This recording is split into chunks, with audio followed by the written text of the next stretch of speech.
was supposed to start at 10:30. We are now late, and it has been due to some administrative issues.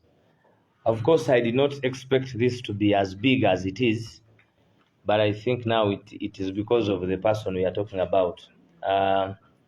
We didn't think it would be a full presser. We thought we'd have an online interview, being that she was the head of our online media team. Ladies and gentlemen, comrades of the media fraternity, you are here to hear from me, and also to give you clarity on the goings on of our sister Swabra Omukisa Chiganda, who was abducted. Now it is getting to a third night, to a fourth night since her disappearance and abduction. We have not heard from the security forces. Our legal team in this particular matter, headed by person to person, Sas Marvin, but also alongside the person in charge of our legal matters in Parliament, Honorable Shami Malende. Also, she tried to move around different centers, detaining facilities, and we did not to no fruit. So we are here, first of all, to inform the world that Swabra Omukisa is a child. She has a mother who is just seated right here with us. She has people she has been looking after, given her age and early responsibility. It is very unfortunate that the state continues to act illegally, out of law, in arrest of the NUP members or those who subscribe to the NUP. It's very unfortunate that these occurrences have not stopped. The arrest and the abduction of Swabra Omukisa followed the abduction of Magara Umar from Parliament. It followed the abduction of Shuki. It followed the abduction of Sheila. It also followed an abduction of a certain lady in Mukono that I will establish the name later. So these abductions of our female team have also created more vigilance to what is happening to the members of the National Inter Platform. We are yet to know why she was abducted. We are praying that she has not been, they have not bodily harmed her. We pray that she still is in her capacity as a woman, given that we do not know how treacherous the bandits that have him are, being that government is still adamant on telling us in which facility that our dear sister is. What we can tell the nation, and by interrogation of this matter, is that Swabra Omukisa is in the hands of the armed forces, and in particular of the military. Because as a follow-up to these matters, we realized that even at the time of her abduction, there was a jeep, a military jeep, in the vicinity of the drone. And those members of ours who have been lured in the same way, using Swabra's phone, because they have lured some members of the she works with to go and meet her when she's in custody in the drone. And at Martin Road, the very vehicles that we are sure of participated in her abduction were still seen laying to abduct one of ours that we shall not tell you the name for purposes of security, using the contact of Swabra Omukisa. Therefore, it is in blue and white, fact and truth, that Swabra Omukisa is in the hands of the army. We don't know whether they want to do like they have been doing, torture her, maim her, and then dump her, just like it was said by General Museveni after the 2021 elections. Remember, these are still effects, the post-election effects of rigging the election. They have not stopped. And the characteristics of the abductions that they did, on admission of General Yoweri Museveni, that actually they are the ones who have done the same. We cannot doubt today that this abduction of our sister, the abductions of all those that are missing, notwithstanding that Chibalama, the Prime Minister of Uganda, Nup Bonna, accepted that she had actually known the whereabouts and government was in custody of Chibalama, who is missing up today. So we cannot speak in isolation of such numerical evidence of the character of our opponents in the past in isolation to what is happening to Swabula. So we know, as a matter of fact, that Swabula is in the hands of the going zone of interrogation of our other colleagues has also been in the military facilities.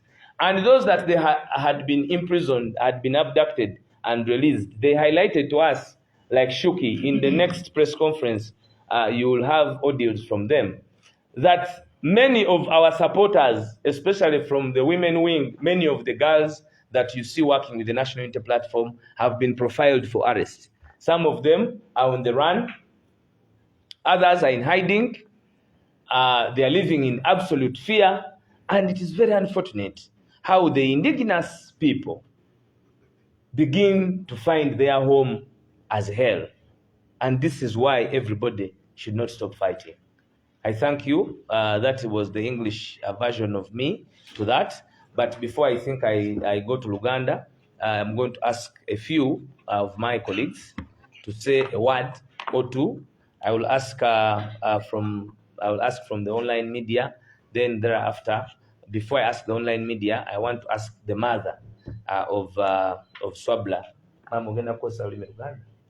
Kakati ndoza mama njamuleta ddala lumu nga tugenda mu lulimi Oluganda. Before I ask yes. Wekiba kibeera? So mwagala nkola Oluganda. Bantu mba endooza nti nja kwogera lwange lweno lusoga nnuno. Olwaleero nabadde simanyi nti ate ndijja kumoga mu kamera. Aye n'amaanyi ga Swabula. That is the power of the president of the gemaanyi ga omukulembeze w'aba online ba National Unity Platform eyawambiddwa leero kiro kyakuna. Era tuma n'obwenkanya olwaleero ate awambibwa abantu be tumanyi nti abamuwambye ge magye ga Uganda. Lwaki tugamba nti olunaku lwe bamuwamba okusinziira ku kunoonyereza ku Martin Road ku lunaku lwokusatu, I think it was Wednesday, ku lunaku lwokusatu ku Martin Road twabula yali y'amagala. Kati empamba eno nga ne General Yoweri Kaguta Museveni yavaayo nakkiriza nti waliwo abaali bawamba abantu mu sisitimu ye mu b'amagye be, era ne batandika omulimu gw'okusuulasuula abantu. Mujjukira bulungi, tetuyinza kukibuusa maaso nti ekiwamba abantu kino era kyekikyagenda mu maaso era kyekyawambye mwannyinaffe Swabula Kiganda ow'omukisa. Abawamba abantu bano balowooza nti bawamba abantu abatalina baabwe, kuba balaba abaana abato abavuddeyo okwogera amazima ge batasuubira nti abantu basobola okugoogerako. Naye Swabula ow'omukisa mu buto bwe mube mumulabira mu kulowooza nti masiikiini. Si masiikiini, maama we waali mulamu era wuuno wano. Ate abadde amulabirira amutwalanga ekyobugagga ng'omuzadde yenna. So nga mukola ebyo emitima gyonna egyekko, mumanye nti abantu be muwamba, abaana be mutulugunya, mubatulugunya lwa nsonga ate balina abantu baabwe be babeezaawo era be balabirira. Ndi ne bannamateeka mu police cells eyo okulaba oba bamutadde mu facility. Ne mwenna nga bwe mumanyi, nga bwe balina Juma Shiri Kavuma, nga bwe balina Tawa, baba n'ebifo eyo gye batulugunyiza bannaffe. Era tusaba nti ku luno Swabula bamutuddize nga tebamutulugunyiza. Swabula bamutuddize nga bamulekedde ekitiibwa kye ekyobukyala. Kubanga era babaddemu n'embeera ne tusanga bannaffe nga tebakomye bukomi kubatulugunya naye ng'ate babaddemu n'amaddu. Tusaba ku luno amaddu bannaffe abali mu yunifoomu ya Uganda, omwana waffe omuto gabadde n'oyo akibasindikira kimuddire, kiddire abaana be, kiddire abazzukulu be, kiddire abazzukulu b'abazzukulu be, kubanga Bayibuli egamba nti ekibi bw'okizzaayo kiddire oyo ayagala okukiteekawo. Enkola ey'okuwamba abantu teri mu mateeka n'akamu n'akeddagala. Omuntu alina enkola gye balina okumukwatamu era nga yenkola gye twagala tuyisibwemu bwe tuba tulina emisango ng'aba National Unity Platform. Baminisita ababba amabaati babayita ku poliisi ne bagamba n'ogamba nti balwadde, kooti n'ebata nti balwadde, ne bamala n'okuteebwa ne badde mu paalamenti bateese. Naye ffe abaana abaffe nga bato tebasasulwa gavumenti, tebalina musango, si bwe baagaana amalwaliro, si bwe baagaana enguudo, si bwe baayogera ebyo bye boogera olwaleero kuba mwabiteeka mu constitution ne mutandika okubatuntuza nga mubatuntuza ng'abatali bannansi. Abazungu bagamba nti if you close your mouth you close your destiny. Bw'ozibwa omumwa gwo oziba ne gy'olina okulaga oba gy'olina okubeera. Tewali agenda kuziba mumwa gwe, tewali agenda kuziba mumwa gwe butatuuka gy'alina kulaga. Ku lwa Katonda n'ensi yange nja kusaba maama ayogereko gye tuli, then nsabe Council Sas Marvin bw'anaamala nja kusaba ekiwandiiko ekive wa Mwami Kabwejjungira ajja kuba complimented by Mwami Star. Mwami Star ono ye yasembayo okwogeraganya ne mwannyinaffe ku ssimu nga byonna bigenda mu maaso naye tukola naye omulimu gwe gumu ogw'okulaba nti bannayuganda amazima gabatuukako. So kansooke nsabe maama adde wano wennyini wendi.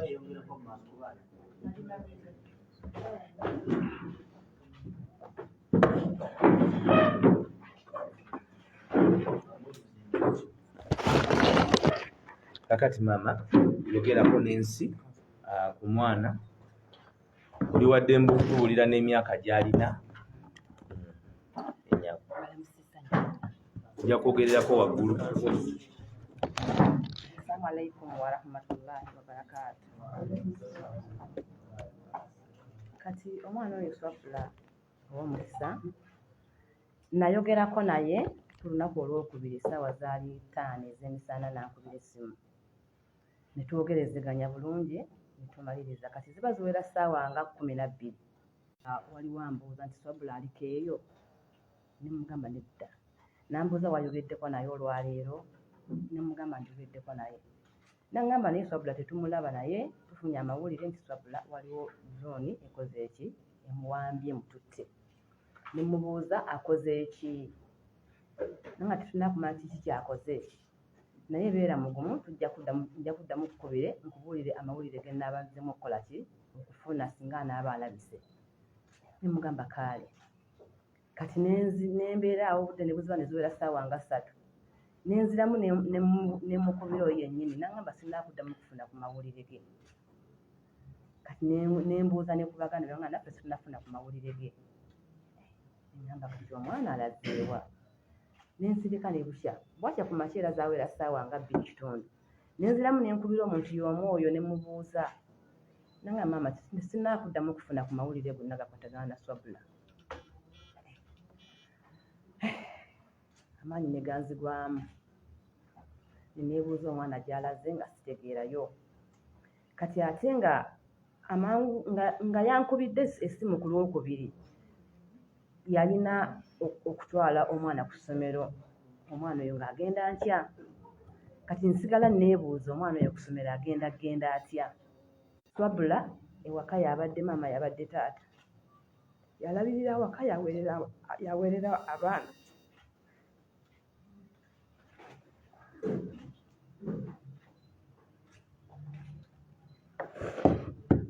wadde mwe mulaba ng'omuto mu myaka naye ng'ate Swabula mukulu mu birowoozo kubanga buli kimu kyonna abadde akikola ng'akituukiriza nga bwe mba nkyetaaga.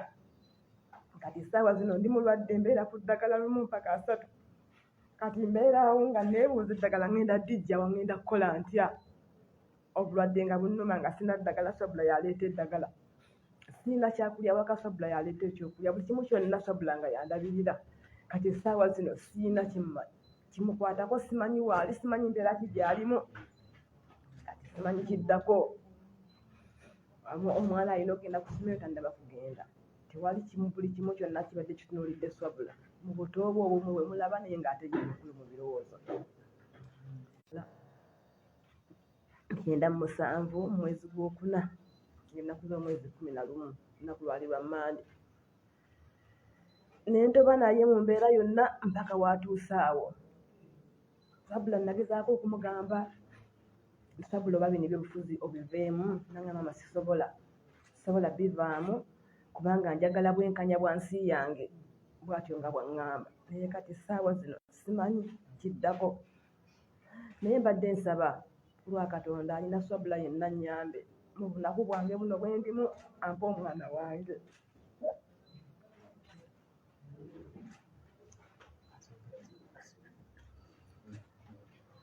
Wow. I will cut her short. Nja kumusalako naye njogera ekigambo kimu. 1997 is the highlight of today's press conference. 1997 is 11 years he had captured our country. This is when this young girl was born. 1997. 11 years after you captured our country. Ye mwana gwe muwambye mu nkola bwetyo emyaka 11 bamaze yazaalibwa emyaka 11 nga bamaze okutwala ensi.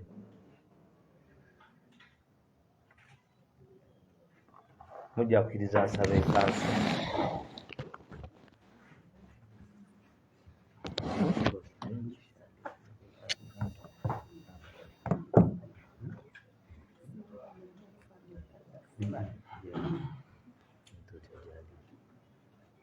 So Uganda ndowooza leero nsembye mu Luzungu nga bwe muwulidde muganda waffe Swabula bamubuzaawo nga ku Lwokubiri olwa wiiki eno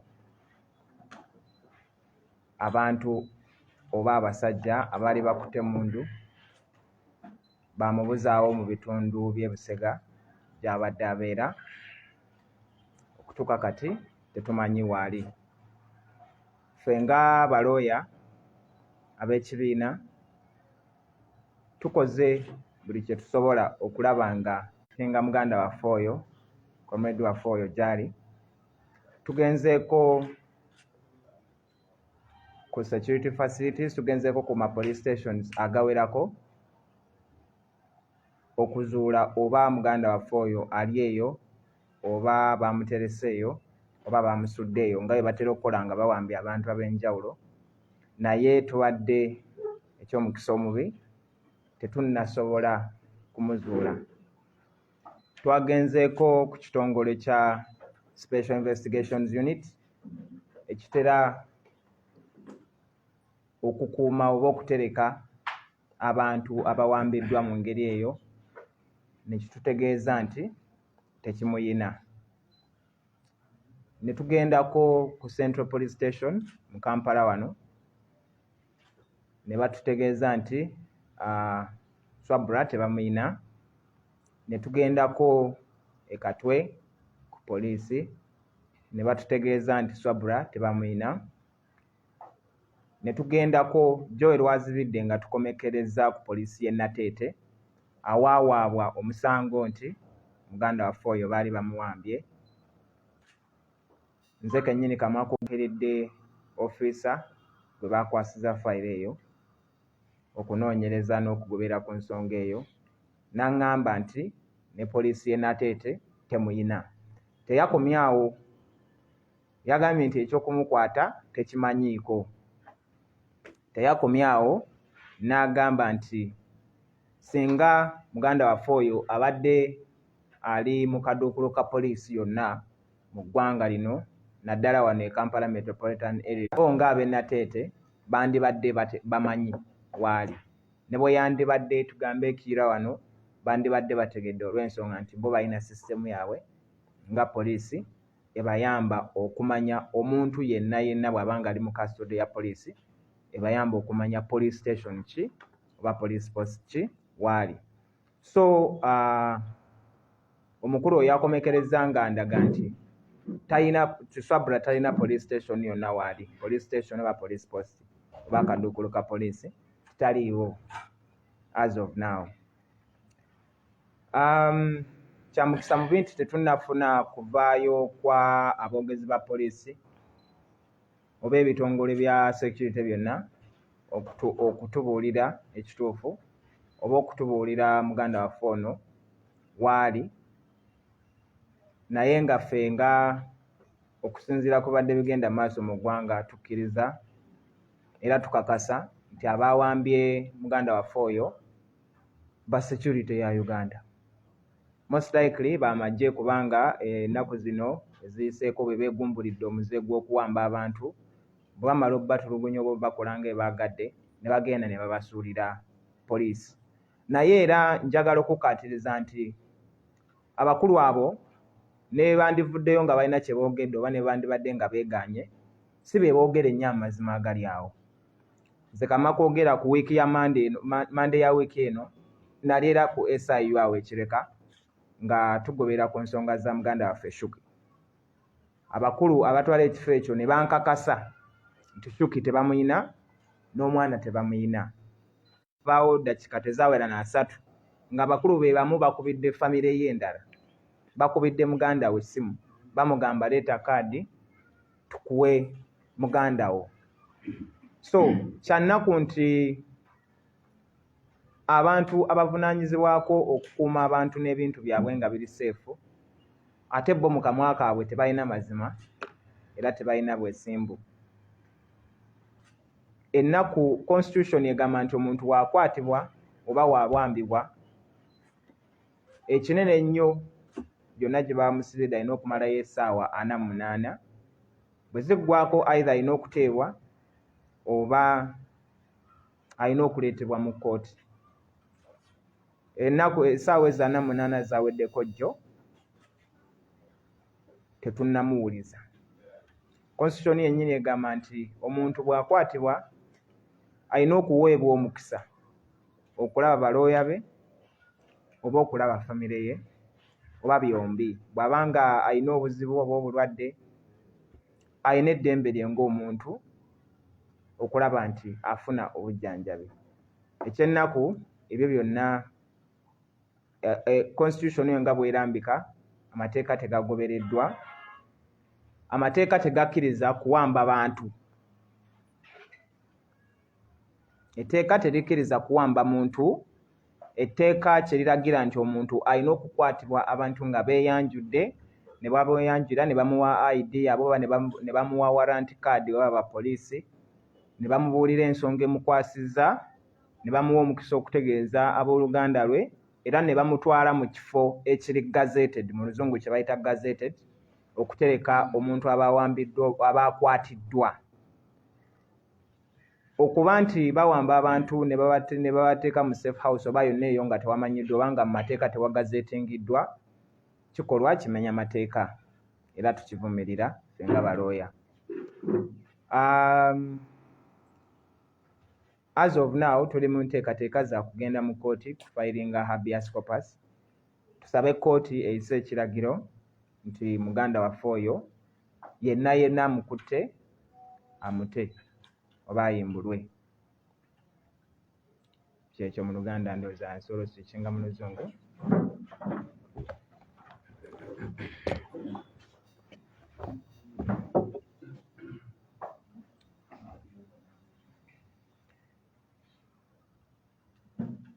Like you've heard from our comrade Waiswa,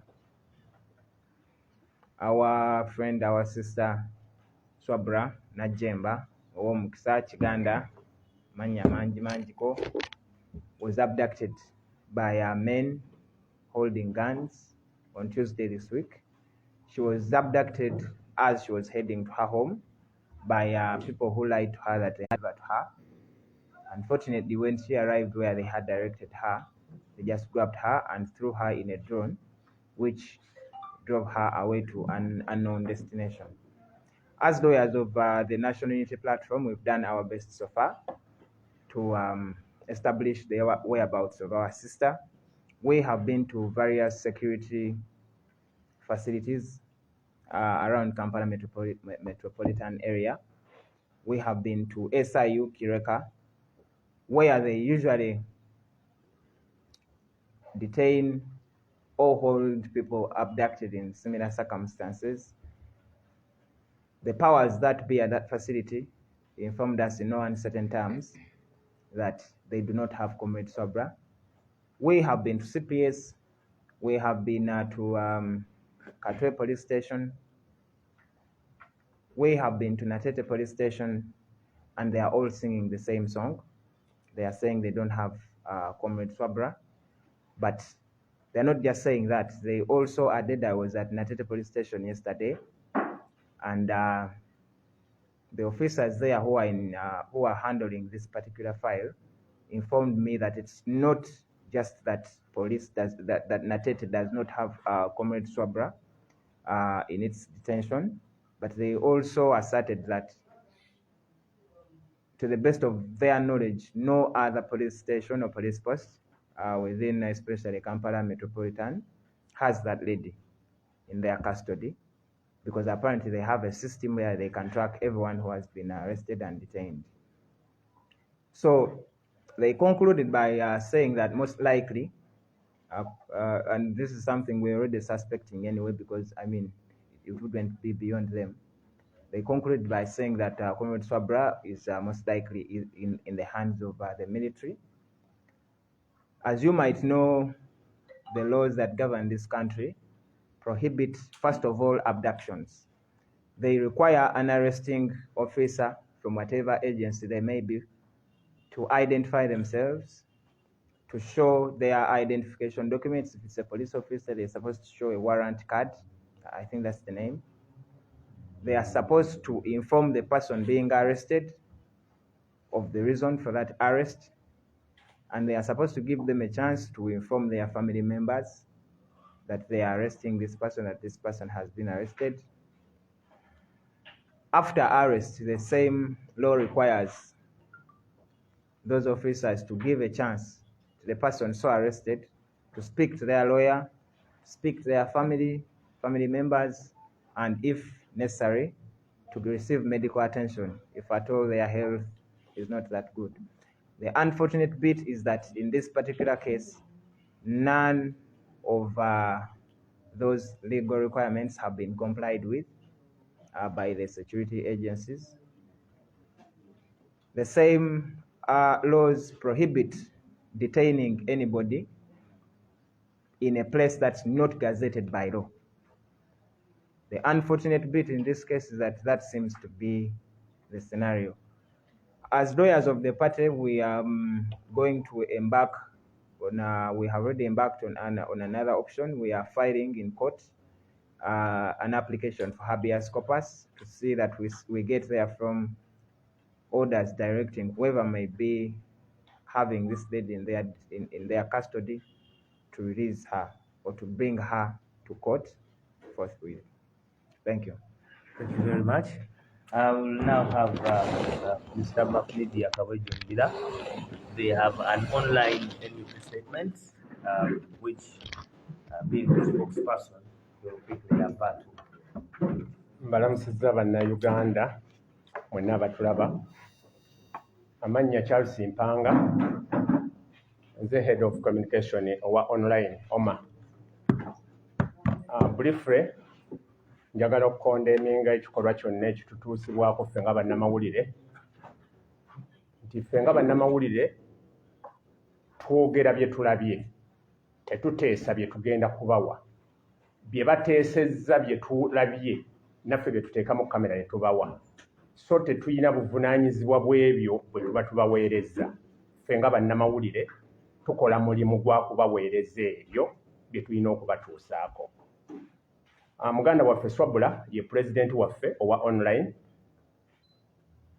Tuyina obukiiko obutukulira oba obutukulembera era njagala nga sinnasoma kiwandiiko kino okutegeeza abatulaba mwenna nti fe ab'amawulire aba online eno oma tuyina enjawulo nnene nnyo n'ekigambo kye muyita bloga oba blogging. Ffe tetuli ba bloga, tuli b'amawulire. Era bw'oba otunuulira pages zaffe zino ziriko obugambo TV ebiseera ebisinga era ebigambo bye tuteeka ku mikutu egyo mutera okubisangako nga tebiriiko bigambo bivuma na biwemula. Mugenda ne mugatta emikutu gino ne mugigatta n'emikutu egy'ababloga. So njagadde okusooka okuyisaawo akantu ako nti ffe tuyinamu ne disciplinary committee nti singa omuntu akola ebitajja mu mikutu egyo tumukubirirawo simu tumugamba nedda ekyo kiri bwe kityo n'akijjayo. Tetuvuma, tetutyoboola, tukola mawulire. So mutwawule mu bigambo bya blogging ne online TV. Ffe nga guno omukutu ogwa media ogwa online media mutwawule ne ababloga. Ffe tuli b'amawulire aba National Unity Platform. Bwe muba mugoberera bye tuba tupostinze oba bye tuteekayo twawukanira ddala mu ndowooza z'abantu obuntu bali abablogging obubloggings. Ne bwe mutukwata oba nga bwe mwakutte omukulembeze waffe Swabula temulina kye mugenda tubuuza kye tumanyi. Ffe tuyitibwa ku kitebe ne tuteekayo ebyo nga bye mulaba olunaku olwo lwaleero. Kino kye kiwandiiko kyaffe ekyawamu kye tukoze ku lwa muganda waffe oba president waffe Swabula ow'omukisa. Online Media Association OMA National Unity Platform press release. Greetings to all of you Ugandans. Of May 2023. It is open information that our sister Swabula Kiganda Ow'omukisa went missing on Tuesday 23rd May 2023. We highly believe and think she was abducted by the state security agencies because this has been the normal in the past 3 years since the 2020 and 2021 presidential election. Just of recent, one of the National Unity Platform NUP supporters, Shakila Namboza, alias Shukiwa Bobi, was abducted, keeping Nchumikado together with her 4 months baby, and later produced it to police and then granted police bond. Swabula Ow'omukisa was elected last year ago, and she has been leading us as the online media people of the National Unity Platform. And she can't miss being a target of those hunting down whoever comes close to the party leader, His Excellency Robert Kyagulanyi Ssentamu.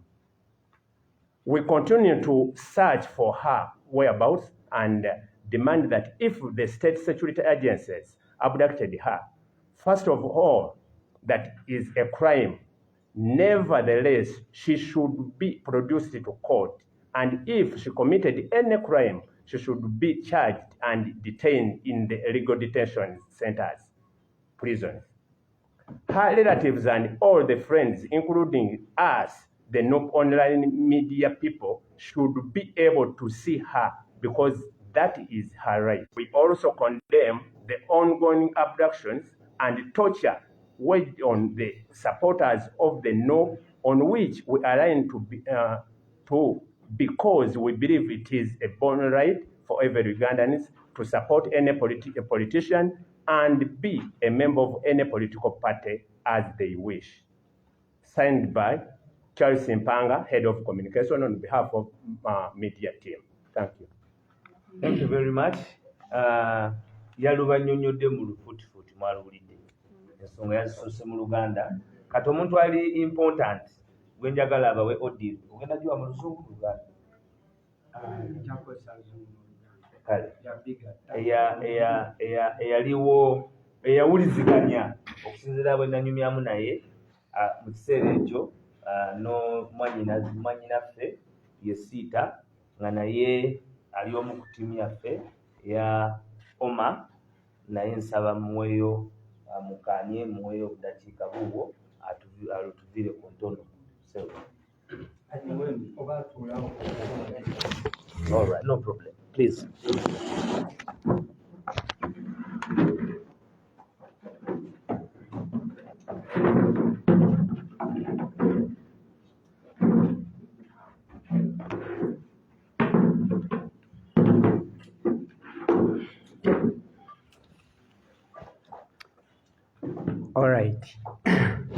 First of all, I would like to thank all the media personnel and the online media teams that have responded to our short notice call. My name is Sitakange Nicholas, commonly known as Sitawa Uganda, but most of you call me Sita. I'm a journalist by profession, making 25 on November 2nd. That means I'm a 25-year-old. Talking about Swabula Kiganda Womukisa, while I belong to the OMA group, today I come to you as a journalist. First, Swabula Womukisa was abducted, and I was the first person to get to know, and I posted on my account. Swabula called me at around 12, that is midday, and she asked me whether I was the one going to surprise her with a Kk Tv package, because to most of you who know Swabula is that one girl full of likes of surprises, gifts, and everything. We were laughing, by the way, on a phone call, and my friend Abdu was there. We always surprise her.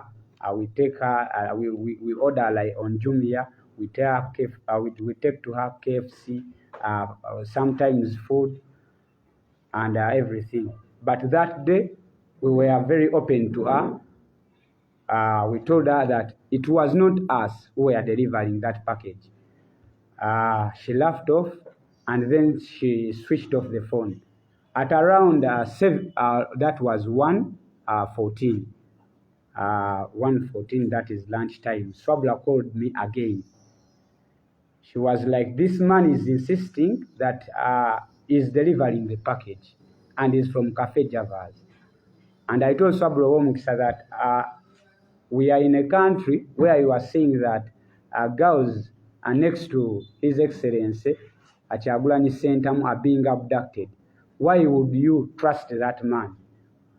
Good enough, he has told you that he's in Kawempe from delivering a package. We are here at Kawempe, Chirokole. Tell him to deliver that package to us, and then you come pick it. Swabula was like, okay. Then again, she switched off the phone. Swabula again at around 2:08. Sawa munana, nedachika munana. She called me again. She was like, Sita, this man has said that he is at Busega Kusamona. Then I was like, Swabula, chola giridde guy nti oliwa oli Busega Kusamona. Nagamba, no, let me go see him. Then, calling me, Swabula was walking already. She had already made a decision. No matter the arguments we had that don't go meet the man. Swabula was walking. I heard her walking. Then, as we were speaking on phone, she said, mama, drone empiseko. Then we laughed off. Nemugamba, gwe no bajja kuwamba gwedda mu byokwekoza. Nemugamba, kubanze manye uwe.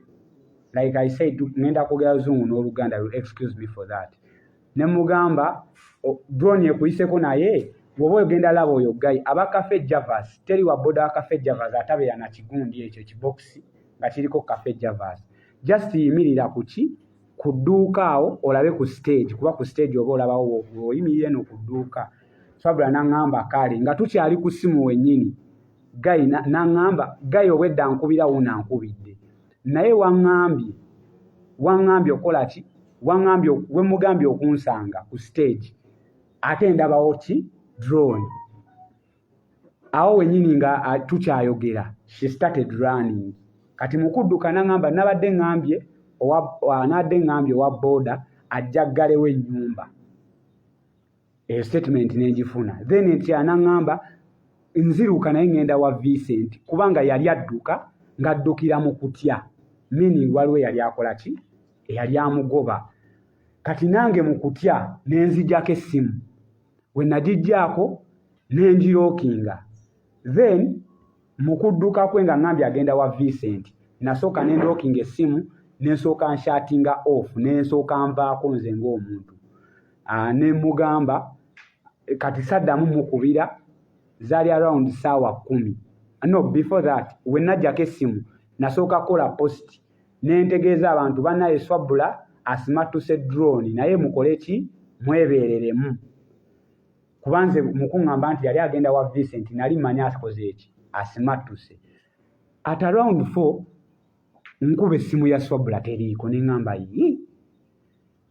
kyekigenda mu maaso ne nkubira Vincent ne mugamba Vincent Swabula yabadde baagala muwamba naye yaŋŋambye ajjawo okuba Vincent neighbor we yatera otuvugako mu mmotoka Vincent n'akuba ewaka naŋŋamba Swabula tannatuukayo kati ne nkubira owa booda wa Swabula atuvuga bamuyita Musa ne mugamba Musa gendako ewa Swabula naŋŋamba Swabula yabadde yampeereza voice note ku ssaawa 10 nti ŋŋende ewaka nzigalewo Musa n'agendayo yasanga ewa Swabula wakyali waggule.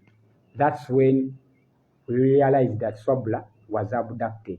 Ne tutandika okkikkiriza naye nze Swabula alina ebizibu by'okuzirika ng'ali mu kutya ebbanga lyemaze naye emyaka 5 nali manyi oba yazirise ne bakola ki ne wabaawo amulondo oba nabba essimu ye nga still nkyalina eyo believe nti tebasobola kuba nga bamuwambye nga ŋŋamba bayinza muwambira ki Swabula ne tutandika okukkiriza ffekka na ffekka that night nti Swabula baakoze eki bamuwambye. To cut the story short ku lwokubiri twagenda that was 24th lwakuba akapapula tetuze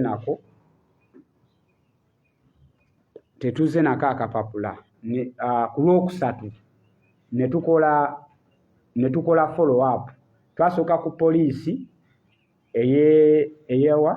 ey'omu kibumbiro gy'abeera ne tureportinga zaali ssaawa nga 6 then ne tukola report ku poliisi y'e Nateete era yeno reference gye baatuwa twali ne Vincent tujja gibasheyalingirako naye ekisinga okwewuunyisa nti Swabula nga twakava ku poliisi zaali ssaawa 7 dakiika nga 24 nga poliisi egambye tamanyi gyali tewali amanyi gyali baatandika otukubira essimu fe abaali babadde ku poliisi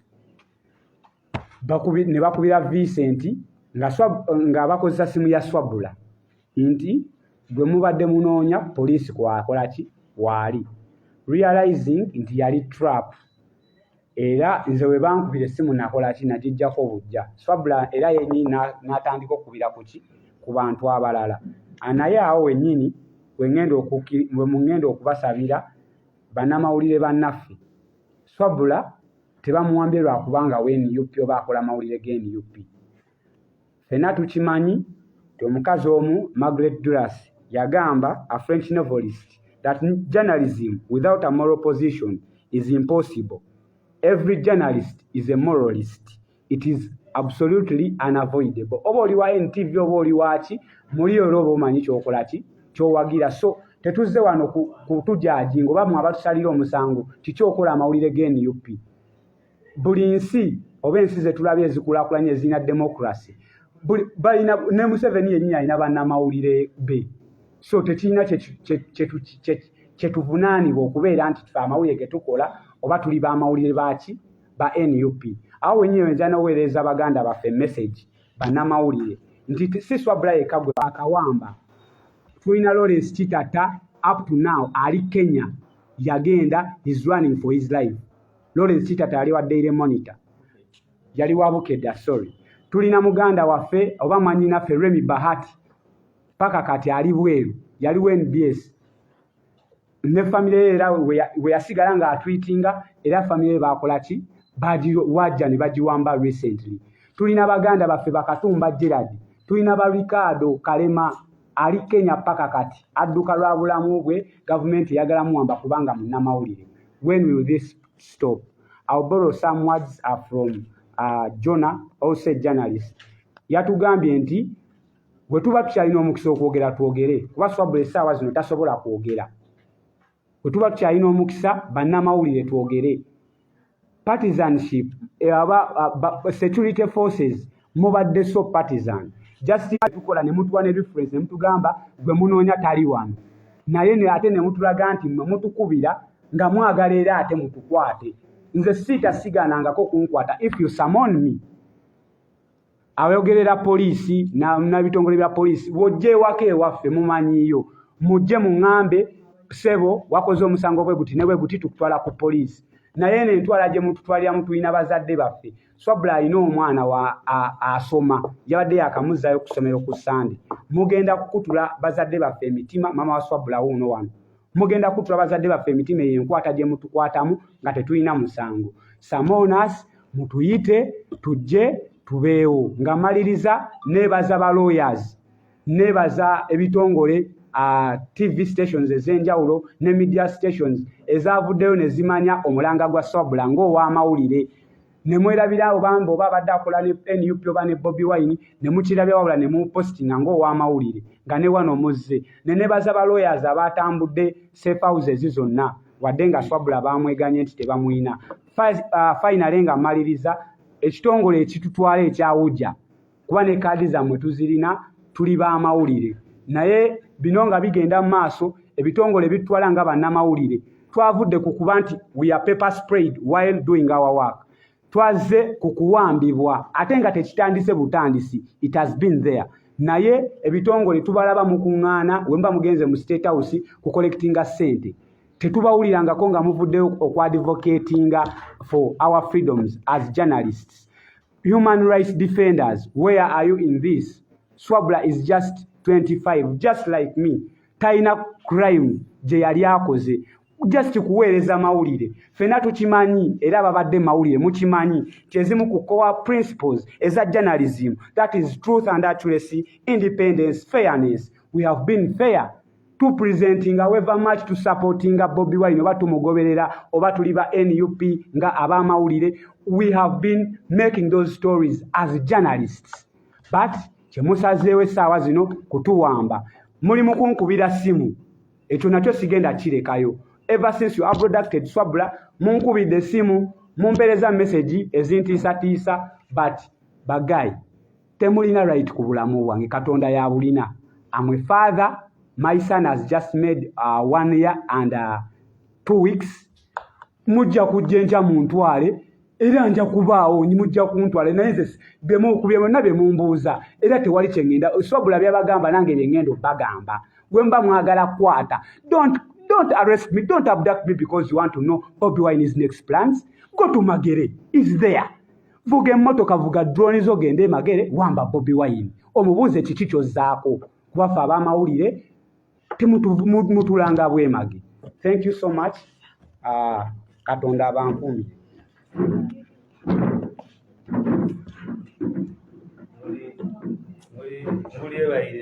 Meeting y'abalwanira Bakooye mukubira engalo aye mudisigaze. So thank you very much. Without wasting time, let me ask Honorable Shamim Malende to take a minute or two as our Minister of Justice to recap the proceedings. Yeah. Thank you very much for this opportunity. Thank you so much, members of the press, for being here. And as Shadow Minister of Justice and Constitutional Affairs, I will not repeat what my fellow comrades have actually already articulated, but I would only speak maybe in my capacity as a Shadow Minister of Justice and also as a Member of Parliament. My first message to Parliament of Uganda is, as legislators, the public expects us to give priority to these issues. It's not about making statements on the floor of Parliament about abductions and the illegal detentions or detentions without trial. As Parliament, we must come on ground and provide practical solutions to these rampant abductions. So my message to the leadership of Parliament is to put this agenda on the order paper as a priority. The issue of abductions, illegal detentions, gun violence, the girl child, such issues must be given priority. I want to wrap it up by bringing this example. just a few days ago, women members of parliament were brutally arrested and tortured, and the leadership moved on ground and went to the police station, and these women MPs were released. What is so special about the MPs that does not apply to Swabra Omukisa who has been abducted? Why is it that we cannot extend this courtesy to the ordinary Ugandan girl, to the ordinary Ugandan?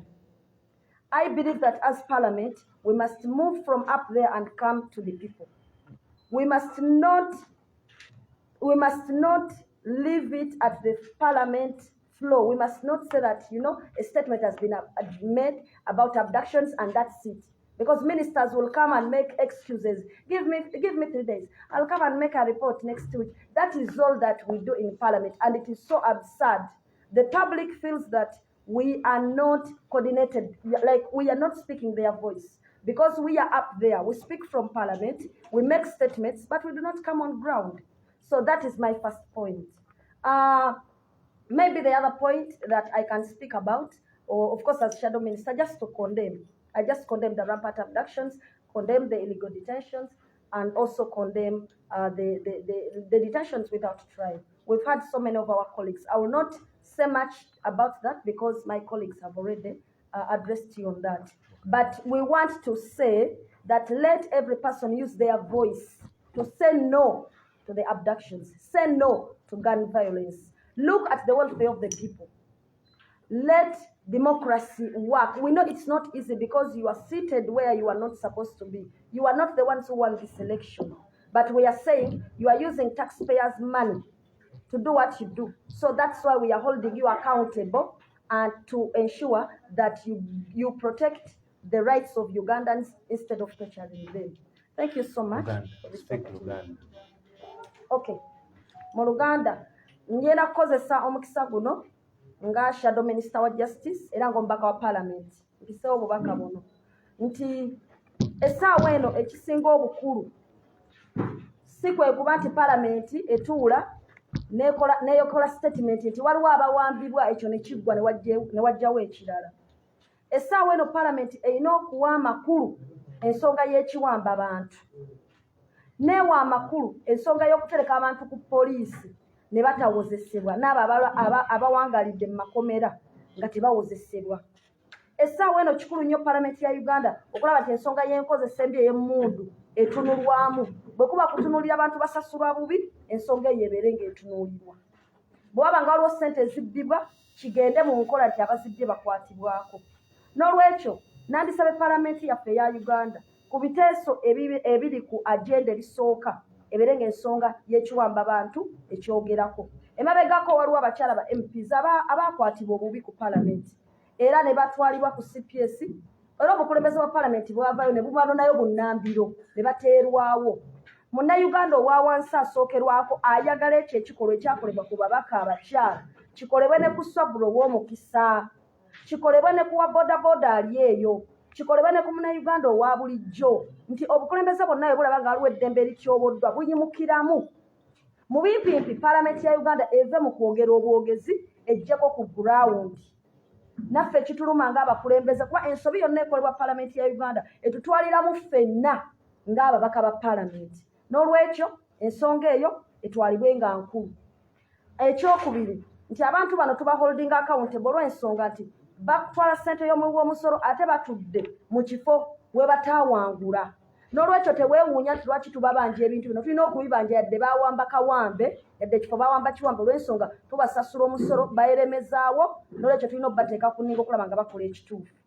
Ate n'ekirala nga shadow minister wa justice oba minister avunaanyizibwa ku nsonga z'amateeka ngatta bugasi ddoboozi lyange kuvumirira ekiwamba abantu, okuvumirira okukumira abantu mu makomera nga tebawozesebwa n'abali ku police stations nga tebawozesebwa. Thank you very much. Wow, I want to thank you. Omuwulirako byenti be ate ekwewa efe omukazi bw'akoba be eba be aye nenda okubebaza okuba nti muwaire yakayire nga bannamawulire ne mwida yetuli okuwuliziganya ensonga endigema ku mwani naife Swabra Kiganda ow'omukisa era nenda okubebaza mwena okuba nti musobodde okujja ne tuwuliziganya ku nsonga eno. Tugenda kubeera ne different discussions on these abductions as a party, but kibadde important on behalf of the media fraternity, fenga media team eya NUP okuvaayo ku lwa munnaffe ne tutangaza ku nsonga nga bwe zaamutuukako. Kirungi mutegedde nti tewali kuwannaanya oba okubuusabuusa kwonna abatanyana ngamba abawamba ensi eno emyaka 38 egiyise be balina swabula ow'omukisa. Era maama si nti tetumanyi be tubanja, tubanja gavumenti ya Nakyemalira Yoweri Kaguta Museveni okutuwa omwana we kubanga ye muyina. Eno ensi yasasula essente ezisuka trillion ezisuka 500 billion ku kamera. Ebiliyoni bimeka? 5 ku kamera. Katongamba otya nti omwana nga swabula abula kamera netamulaba wakoze ki wabulidde. Abalina swabula tubamanyi era mujja kubeera liable ku byonna nga swabula omunaba musazeewo okumutuddiza. Tubasaba bwe muba muwulira nti alinayo omusango gwonna, ffe ttiimu yaffe y'abamateeka tukoze ki tugibalaze. Mukole ekyobugunjufu. Ensi enguujufu ne weeruba mu lutalo omuntu ng'awambiddwa era bamuwa eddembe lye ery'okwogera ne bapulida be, ery'okukkiriza omusango, ery'okugaana omusango. Kakati mmwe mwava mu nsigo ki abatamanyi n'ekyo ekitono mu mateeka? Ffe tulowooza nti kya bugunjufu gavumenti eno wadde terina mandate y'abantu okuvaayo ate n'etayongera kumenya mateeka mu constitution bo bennyini gye baateekawo. Njagala kubebaza mwenna olwakadde ke mutuwadde. Mwebale nnyo, mwebalire ddala. Ne ku lw'ensonga eno sijja kubawa mwaganya ku interactinga na maama mwenna. Ensonga eri sensitive. Tulina ensonga nyingi naffe ng'ekibiina zetukyanoonyerezaako, so tubasaba abantu baffe musooke mbaweemu akaaganya tufune a deep understanding of these events. Mwebale nnyo, mwebalire ddala. Mukama Katonda atukuume ffenna era tugobe omwoyo omubi ogwa Nakyemalira gw'alina ku mmeeme ye gumuddire. Okufa kumuddire, kuddire n'abantu be, kuddire n'abaana be, kuddire n'abazzukulu be, naye eno gye bakusindika kuveeyo. Mwebale nnyo, mwebalire ddala. God and my country.